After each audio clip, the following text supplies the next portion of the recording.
Hola, soy Patricio Valderrama y bienvenidos a este viaje en el que semana a semana exploraremos y aprendemos un aspecto distinto del fascinante mundo de la ciencia, de la mano de sus protagonistas y conocedores.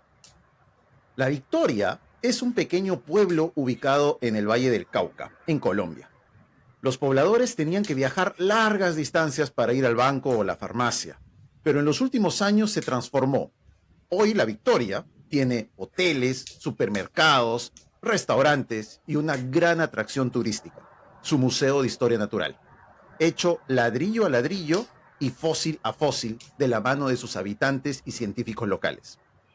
La investigación paleontológica convirtió a La Victoria en un destino turístico y científico de renombre internacional. Podemos hacer lo mismo en el desierto de Ica con el descubrimiento de nuestra ballena colosal. Ciencia al Día. La ciencia como nunca te la contaron. Un podcast de RPP conducido por Patricio Valderrama.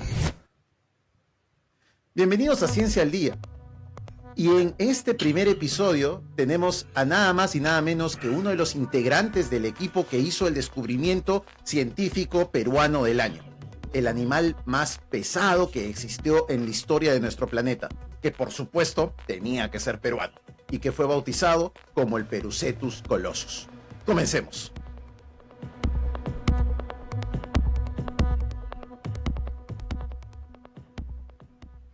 Aldo Benítez Palomino es biólogo, zoólogo, egresado de la Facultad de Ciencias Biológicas de la Universidad Nacional Mayor de San Marcos, máster en paleontología por la Universidad de Zúrich, en Suiza, y actual candidato doctoral en biología evolutiva de la misma universidad. Ha sido becario de Ernst Mayr, del Instituto Smithsonian de Investigaciones Tropicales, y actualmente es explorador Rolex. Su investigación se centra en cetáceos, mamíferos marinos, fósiles de los últimos 10 millones de años, habiendo participado en más de 15 publicaciones científicas y liderado otras 8 publicaciones. Toda una personalidad científica y en redes sociales. ¿Cómo estás, Aldo? Muy buenas, bienvenido. ¿Qué tal, Patricio? Muchísimas gracias por la invitación. ¿Todo bien por acá? Gracias primero por conectarte. Y voy con la primera pregunta.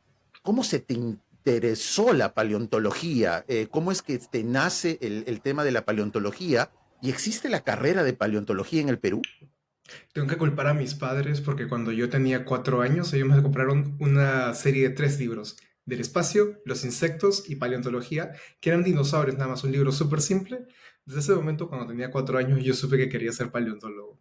Mis papás me dieron libros tras libros tras libros, y uno se da cuenta en el proceso de que en el Perú uno no puede estudiar paleontología como carrera. Y en realidad en el resto del mundo no se estudia como una carrera, sino es una especialidad muy pequeña dentro del mundo de la biología o del mundo de la geología, por donde uno venga.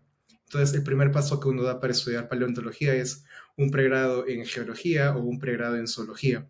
Y después del pregrado viene la parte más interesante de la formación de uno, el posgrado. Porque en el posgrado es donde uno se forma como científico, en el momento en el que uno empieza a hacer investigación. Y eso también es una idea que la gente tiene. Uno necesita un cartoncito que diga que eres paleontólogo para ser paleontólogo. Uno necesita hacer investigación en un grupo de paleontología con otros paleontólogos en específicos temas. Hay paleontólogos que hicieron sus posgrados en anatomía, ciencias planetarias, ciencias ambientales, clima, etc. Entonces es la investigación lo que a uno lo vuelve paleontólogo. Es más una forma de vida ser paleontólogo, ¿verdad? Es Totalmente. dedicar la vida a esa rama de la ciencia que es tan fascinante y que como a ti, seguramente a tantos jóvenes, nos llenó la ilusión y nos llenó la cabeza y las ideas desde muy chicos, ¿no? Qué hermoso eso. Totalmente, a mí desde muy pequeño siempre me gustó la paleontología, pero también una cosa que descubrí en el proceso es que la paleontología, la idea que nosotros tenemos como paleontología es la idea de paleontología a la antigua, porque ahora estamos haciendo distintos tipos de investigaciones que tratan de unir no solamente la paleontología, sino con modelos climáticos, biología moderna, anatomía y etcétera. Entonces es una ciencia mucho más compleja en la actualidad que incluso ha tenido aplicaciones durante la época del COVID. Sí, claro, sin lugar a dudas.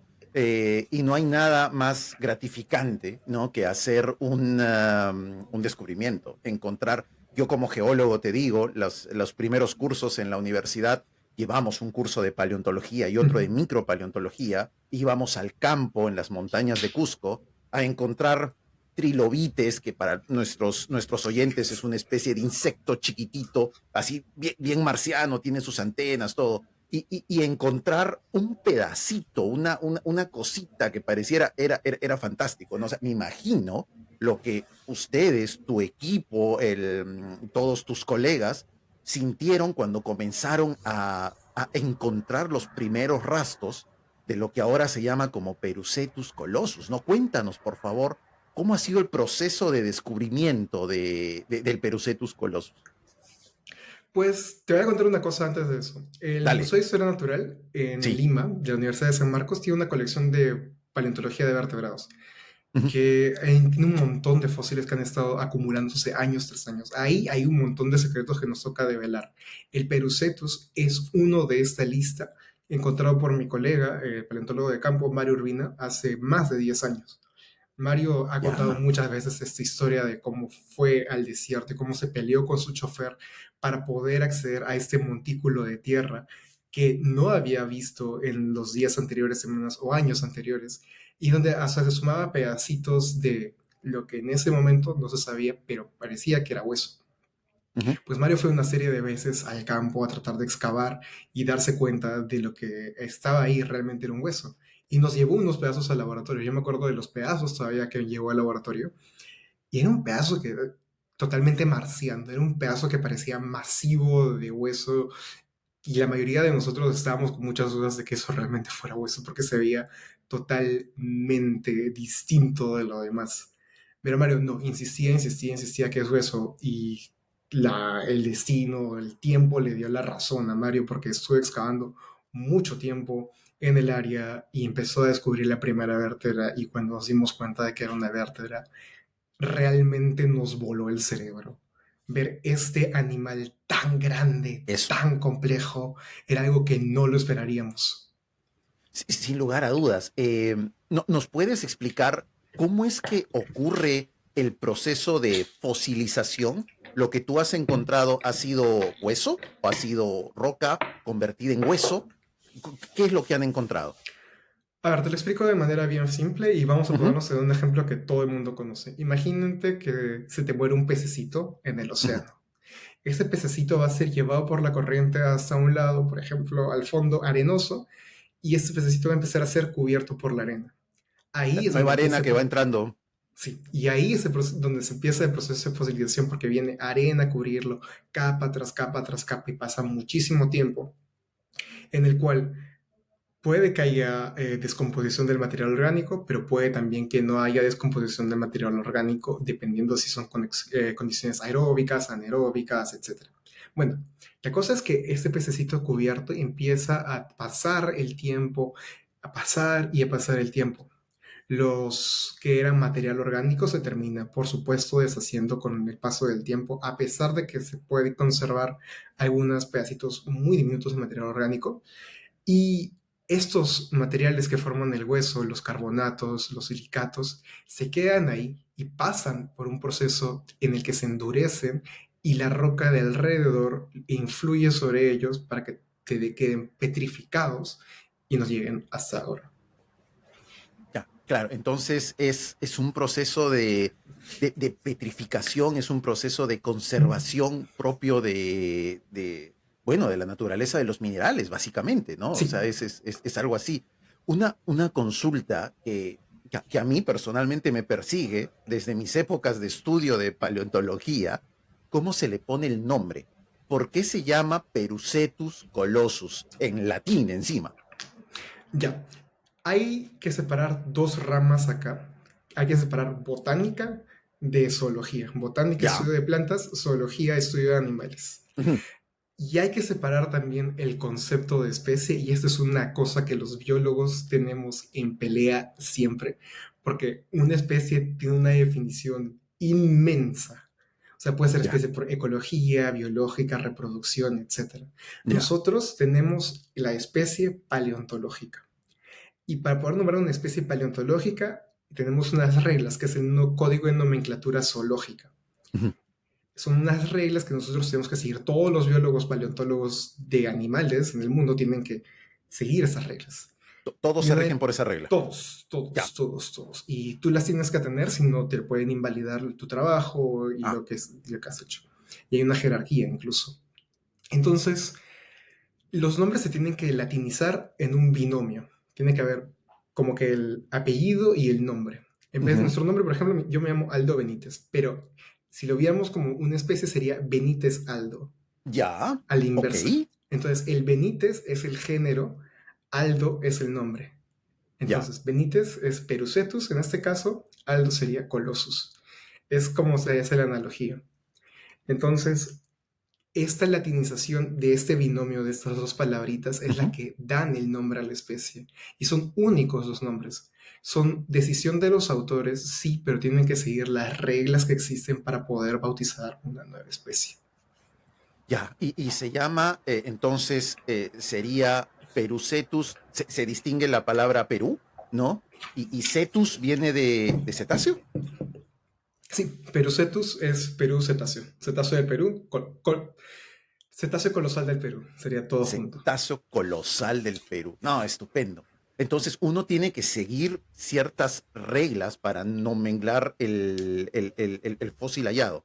Sí, y aparte de eso hay una regla muy importante que es que uno tiene que hacer una descripción sistemática, es una descripción anatómica muy clásica como que se hacen desde el siglo XVII y XVIII de cómo son los huesos y cómo se diferencian del resto de animales o de sus parientes. Entonces es esta serie de descripción más el nombre lo que hace que se constituya una nueva especie. Ah, estupendo, porque hay que recordarle a nuestros oyentes y a nuestros podcast videntes, ¿no? Que tanto la paleontología como la geología son ciencias muy antiguas, ¿no? O sea, tuvieron su boom en 1800, ¿no? Cuando se comenzó a descubrir fósiles en estratos de roca. De hecho, yo alguna vez leí que la leyenda de los dragones viene de ahí, ¿no? Viene de Austria, por Ah, eso, porque empezaron a cuéntanos. encontrar. Eso es una historia de acá al lado. Yo estoy en Suiza, en el sur de Austria, hay una Ajá, historia sobre los dragones de tierra.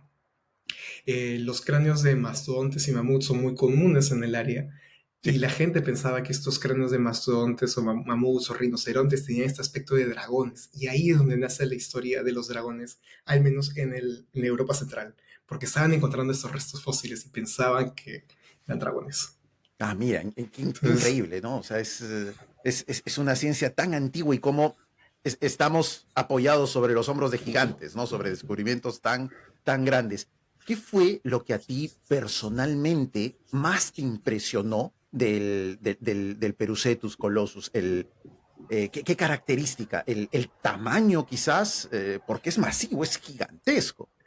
es gigantesco, pero yo estudio cetáceos modernos de los últimos 10 millones de años y cómo el cambio climático ha influenciado en su evolución. Ujú. Entonces, uso muchísimos datos del cambio climático de los últimos 10 millones de años, cómo incrementó la productividad de los océanos, etc. Y la primera cosa que me vino a la cabeza cuando vi el tamaño de Perucetus y la reconstrucción es, estamos hablando de un momento en el cual la Tierra estaba en un óptimo climático, entonces era mucho más caliente, pero las condiciones del mar eran muchísimo menos productivas. O eso era lo que pensábamos. ¿Qué tipo de productividad, qué tipo de diversidad tenía que existir en nuestro océano para mantener a un animal tan grande? Que pensábamos que solamente, por ejemplo, con las ballenas el gigantismo se había logrado en los últimos 3 millones de años. Ahora sabemos que es casi 40 millones de años antes, que es increíble pensar Sí, solamente eso. ahora sí, pues, o sea, en la publicación que ustedes han hecho en Nature, ¿verdad?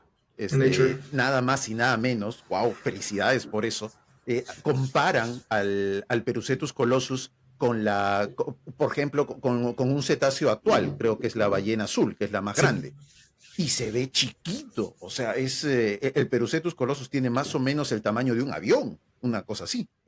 el Velociraptor tiene sus 20 metros de largo, es como un autobús largo, más o menos. Es un, Es un autobús del metropolitano, fácilmente. Exactamente, es un autobús metropolitano. Sí, claro. Y tan grande, la pregunta es, ¿no puede haber sido una, una ballena de otra especie enormemente grande? O sea, como, por ejemplo, ¿qué pasa si ahorita encontrásemos los fósiles, los restos de un hombre jugador de la NBA? No, no sé, de Kobe Bryant o o Michael Jordan, que es un tipo que mide 2,20 m, ¿no? Y erróneamente se clasificaría muy en el futuro como si fuera otra especie de homínido. ¿Cómo es que ustedes usan el proceso científico para evitar ese paralelismo? Nosotros sabemos algo que se llaman las variaciones intraespecíficas e interespecíficas, que son Ujú. las variaciones que ocurren entre individuos de una misma especie y la variación que hay entre una especie y otra especie. Esos están cuantificados. Entonces, nosotros sabemos qué tipo de variación puede haber dentro de una especie y qué tipo de variación existe para diferenciar a las especies. El Perucetus tiene una cantidad de características muy únicas que no pueden ser de otras especies de Ya. basilosaurios cercanos. La característica principal del Perucetus es, este animal está inflado y es masivo.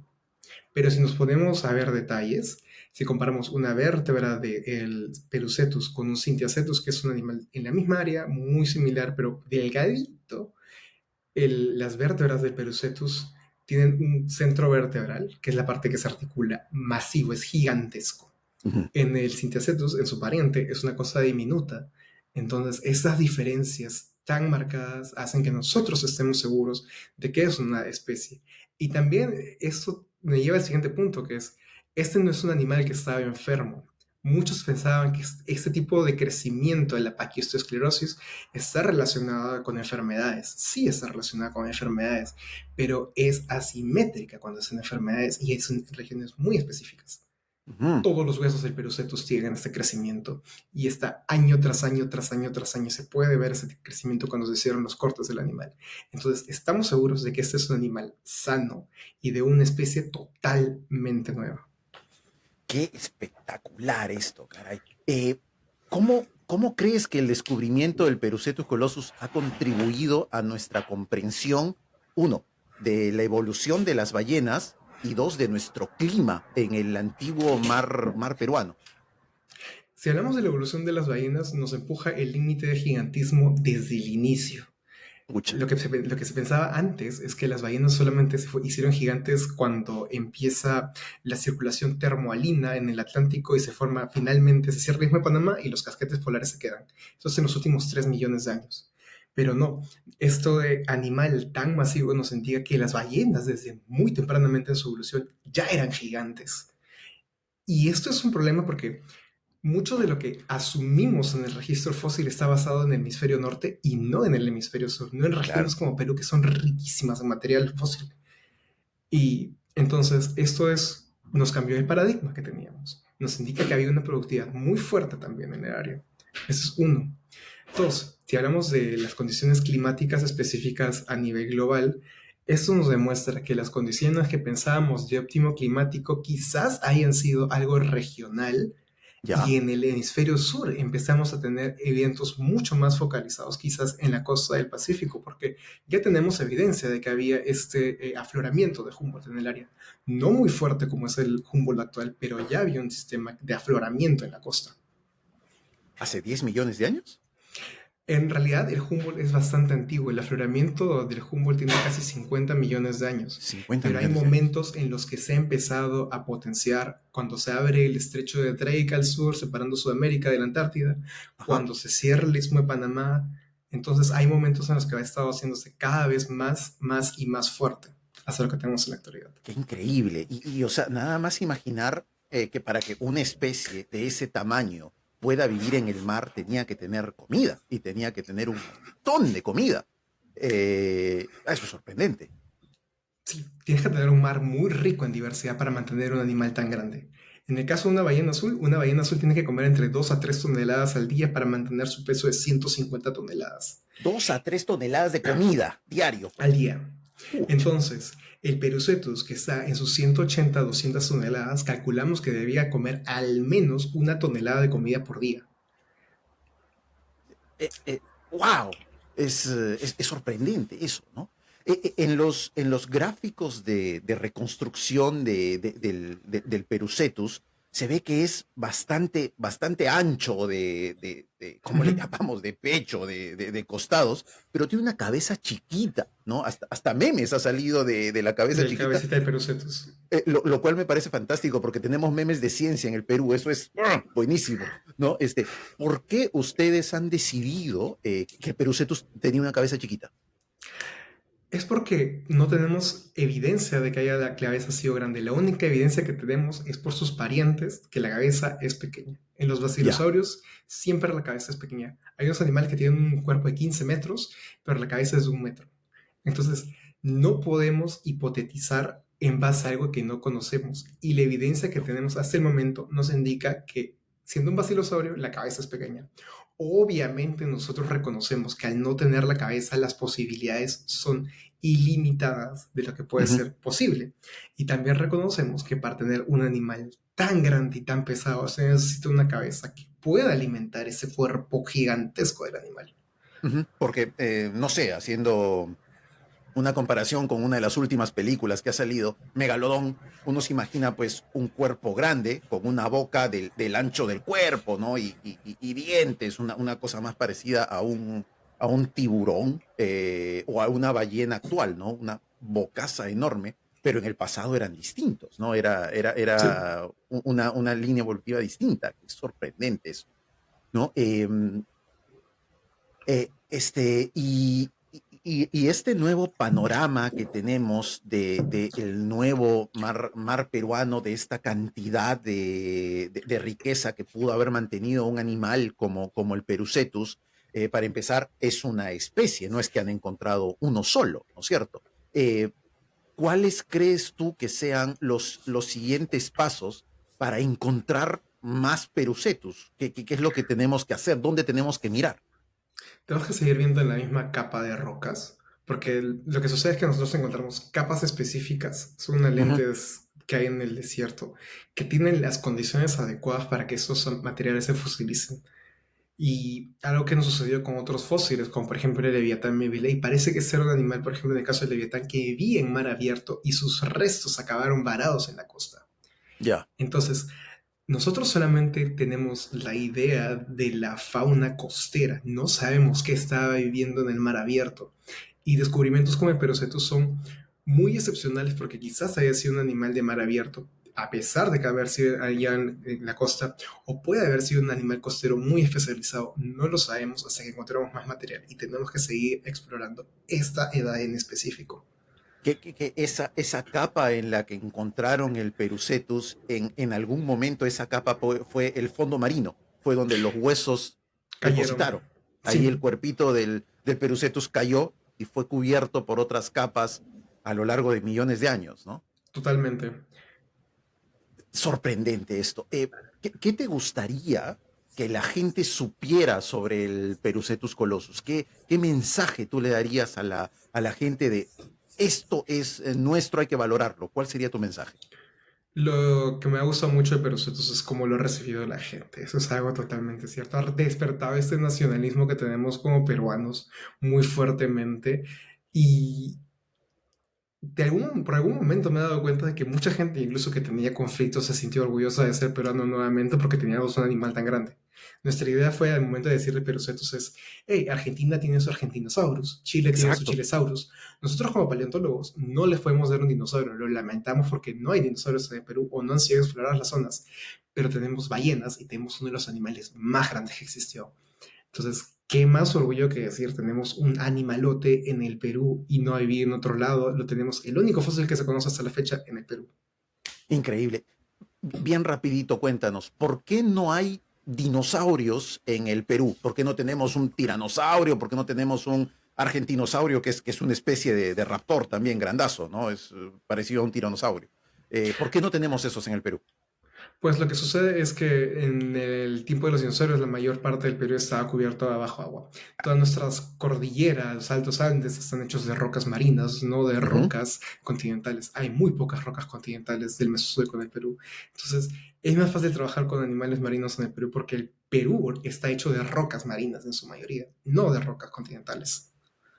Qué linda frase, ¿ah? Como geólogo me encantó. El Perú está hecho de rocas marinas. Y claro, por supuesto que es, ¿no? El levantamiento de los Andes ocurrió mucho después de la extinción de los dinosaurios, digamos, ¿no? Sí, Entonces, todo lo que había de fósiles se fue con ellos para arriba. y fueron erosionados también, ¿no? Es gracias a un proceso erosivo que el equipo al cual perteneces encontró el Perucetus, ¿no? Y gran parte de los hallazgos paleontológicos son por mera y absoluta suerte, ¿no? Hay historias fabulosas de eso. Sí, sí, y eso del movimiento de las placas es lo que hace que las zonas que en algún momento estuvieron bajo el agua se levantaran y con ellas los fósiles. La erosión, obviamente, del clima hace que los fósiles empiecen a aflorar. Sin duda. Oye, ¿cómo se siente ser parte de un equipo que ha hecho un descubrimiento tan importante? ¿Cuántos son? ¿Qué personas tienen? ¿Qué perfiles tienen? ¿Cómo se siente ser parte de ese equipo? Es como tener la Navidad enfrente tuyo y poder elegir. Lo que sucede es que la paleontología, siendo una ciencia tan nueva en el país, todo lo que vamos Claro, a estar publicando es nuevo. Y esa es la parte más absolutamente. interesante, porque nosotros ya sabemos que existe. Y esos secretos que estamos esperando develar en los próximos años pueden ser aún más interesantes que el Perucetus incluso. O sea, Es, hay sí, sorpresitas tenemos, bajo la tenemos manga. una cantidad de sorpresas increíble, Oh, porque tienes que tener en cuenta que todo lo que sabemos de paleontología es hemisferio norte, que ha tenido 400 años para que se claro. publiquen las especies, pero es solamente región temperada del hemisferio norte. La zona Ujú, tropical es donde está la mayor diversidad del planeta y el Perú está en la zona tropical. claro.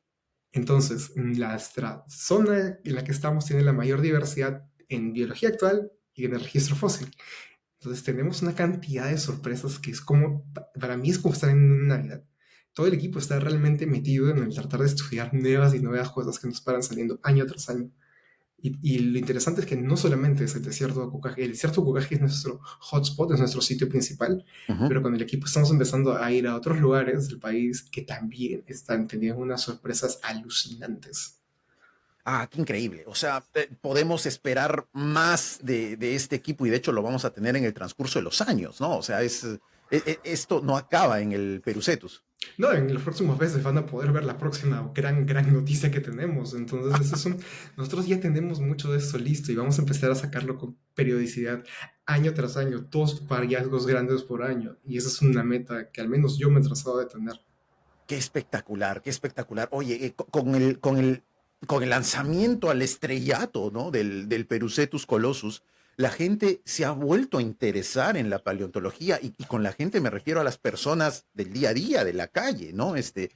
Y han recobrado historias tipo Jurassic Park, ¿no? O sea, cosas así súper antiguas. Y una de las cosas que más llamó la atención es que no se ha encontrado el Perucetus entero. No, o sea, no se ha encontrado como uno se puede imaginar un animal ahí petrificado, no, sino que han encontrado solamente pedazos y de ahí es que se tiene que hacer toda la reconstrucción y que de hecho eso es extremadamente normal, ¿no? Cuéntanos eso. Eso es extremadamente normal, casi siempre en paleontología, que solamente tienes pedacitos del Ujú, material y con eso, como sabes, uno como paleontólogo se forma como anatomista puro, entonces es claro, capaz de reconstruir el resto del animal en base a la anatomía comparada. Pero estamos en Perú y Perú está con una bendición que es el tener el desierto de Kukage. No me gusta la palabra bendición, pero realmente es una bendición. Es un sitio espectacular en el que uno encuentra material articulado. Uno va al desierto de Kukage y uno ya, se puede ver una ballena entera en el desierto. Le puedes ver incluso el perfil del animal por donde iba la piel. Puedes verle los no te puedo cartuchos de creer. barba preservados en la arena. Puedes verle las barbas. Son fósiles de 8 o 10 millones de años, pero están en un estado espectacular. Por eso es que en otras partes del mundo no se han encontrado tantos materiales como los que hay acá. Ya. Y wow, qué estupendo. ¿Y por qué ahora? ¿Por qué estamos teniendo estos? mega destapes, estas publicaciones ahora, no hace 10 años, no hace 20 años, no hace 50 años. Porque el equipo de paleontología de vertebrados que tenemos recién está en ese momento de explosionar. Tenemos por primera vez un manojo de 5 paleontólogos trabajando en el país, 5 o 10, teniendo en cuenta los que estamos en formación, pero ya empezamos a publicar nosotros liderando las publicaciones. Claro. Y ¿10? ¿Nada más son 10? Sí, no llegamos a más. Entre todos no pueden cargar al Perucetus, o sea, son poquitos. Sí, somos poquísimos. Entonces, con todo esto de acá, nosotros tenemos que empezar. Mario, que nos para trayendo fósiles, nueva cosa, nuevo material. Yo creo que veo especies nuevas al menos 12 o 15 veces por año. Entonces, no te hay cosas. Eso es una vez al mes. Sí, wow. Es una vez al mes. A veces tengo 3 cosas nuevas frente a la mesa y no sé por dónde empezar. Y realmente eso es lo que me ha estado pasando últimamente. No sabía por dónde empezar porque hay tanto material que... Es Navidad. Priorizar. Es Navidad. Es Navidad. Es totalmente, Navidad. Es Navidad y tienes la tienda de juguetes abierta para escoger lo que quieras. Yo elijo lo que quiera. Realmente wow. Es algo que me gusta mucho. Fascinante. Oye, ¿qué consejo darías a estos jóvenes que están de nuevo encandilados por esta noticia, o a los paleontólogos aficionados que quieren hacer un descubrimiento importante, que quieren dedicar su vida? ¿Qué consejo les darías? Que la paleontología es solamente la punta del iceberg. En realidad, ese sentimiento que uno tiene es por la ciencia, no solamente por la paleontología. La paleontología es este ganchito que algunas personas lo usan para irse a otras ramas de la ciencia y descubrir. Y la paleontología en sí es una ciencia muy clásica.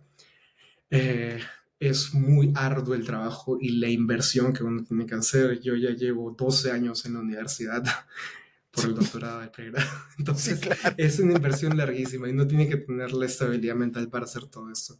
Es muy, muy reconfortante el momento en que te das cuenta de que has encontrado algo nuevo. Y eso me pasó con el primer fósil que estudié. El primer fósil que estudié fue el momento que quizás sentí, esto es nuevo, lo hice yo, es mi resultado, es muy, muy gratificante. No, es que ver un fósil es simplemente increíble, ¿no? Yo la primera vez, y de hecho tengo un fósil acá, que son unas hormiguitas atrapadas en una roca de ámbar, ¿no? Del Cretácico superior, que lo traje de Europa, lo compré y todo. O sea, ver que estas hormiguitas caminaban con dinosaurios, o sea, estaban en la misma época, es simplemente, o sea, eso te cambia hasta el sentido de humildad que uno tiene, ¿no? O sea, uno dice, oye, qué chiquitos y qué insignificantes somos en la historia de la vida de la Tierra, ¿no? No somos ni el 0.00001% de la diversidad que hay en el planeta o que ha existido. Y también es un privilegio. Y es un privilegio, claro, porque o sea, somos una especie que está construyendo y descubriendo otras especies, ¿no? Sí, pero también es un privilegio para mí como paleontólogo porque tú eres el primero que le está viendo la cara a un animal en los últimos millones de años. Eres el primero en volver a verle la cara al animal. Es un privilegio absoluto. Cada vez que yo veo los fósiles con los que estudio, y los imagino vivos, porque tienes que imaginarte en los vivos y tienes que imaginar todo lo que está rodeándolos. Entonces es un privilegio el poder tener por primera vez esa imagen mental del animal nuevamente sobre la Tierra, a pesar de que haya muerto hace como 7, 8 millones de años. Claro, y todo lo que con eso lleva, ¿no? Si tuvieras que escoger un lugar en el Perú, ya se sabe cuál vas a decir, ¿cuál sería? Piura. Piura, sin lugar a dudas. Sin lugar a dudas. Piura, sí. Y en Sechura, en Bahía Illescas, donde tienes la zona de convergencia del mar tropical y el mar Humboldt. Te vas a un lado de la península, Humboldt, te vas a otro lado de la península, el mar tropical, la mezcla. Y la zona está llena de diversidad de mar en ambos lados, pero también hay fósiles que en algún momento esperamos empezar a explorar. Claro, qué increíble.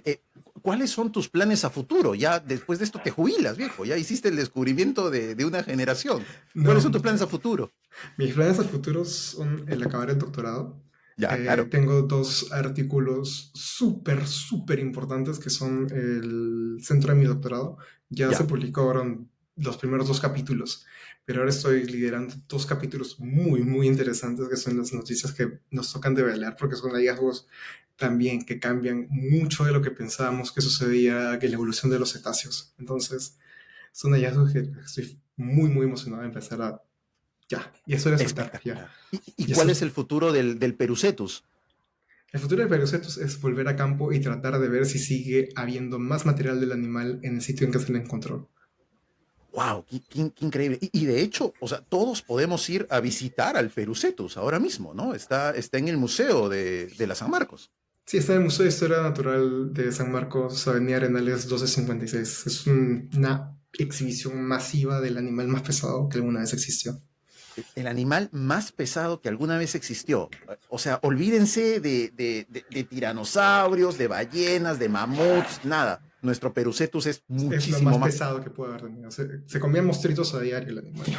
Claro, o sea, sí, ni hablar. Oye, pucha, estupendo, Aldo. Oye, muchísimas gracias por tremenda conversación. Yo estoy totalmente seguro que nos quedó corto el tiempo y hombre, ojalá que tengamos, no, ojalá ya lo adelantaste. Vamos a tener más logros en la paleontología peruana, más noticias sorprendentes de la paleontología. Oye, vamos, tu despedida y nada, hombre, ha sido estupendo esto. Que solamente decirles que esta no es la única sorpresa que vamos a develar este año. Para fin de año tenemos otra preparada también. Entonces, este es un juego de estar... ¿Qué juguete nuevo de la pastelería de la Navidad tenemos que soltar este año? A mí me encanta. A mí me encanta. Es una emoción de hacer investigación muy, muy gratificante. No, es Y sorprendente, oye. sí, es una de las cosas que más me fascinan en la vida, ser paleontólogo. Hombre, y en nombre creo que de todos los peruanos y todos los oyentes del podcast, mis más sinceras felicitaciones y agradecimiento a ti y a tu equipo por lo que están haciendo. Que en el Perú se vuelva a hablar de una ciencia como la paleontología es simplemente fascinante y el cielo es sin límite. Muchísimas gracias, Aldo. Ha sido estupendo esta conversación. Y muchísimas gracias a todos nuestros oyentes. Nos volvemos a escuchar la próxima semana. Esto fue Ciencia al Día. Chao. Ciencia al Día. La ciencia como nunca te la contaron. Un podcast de RPP conducido por Patricio Valderrama.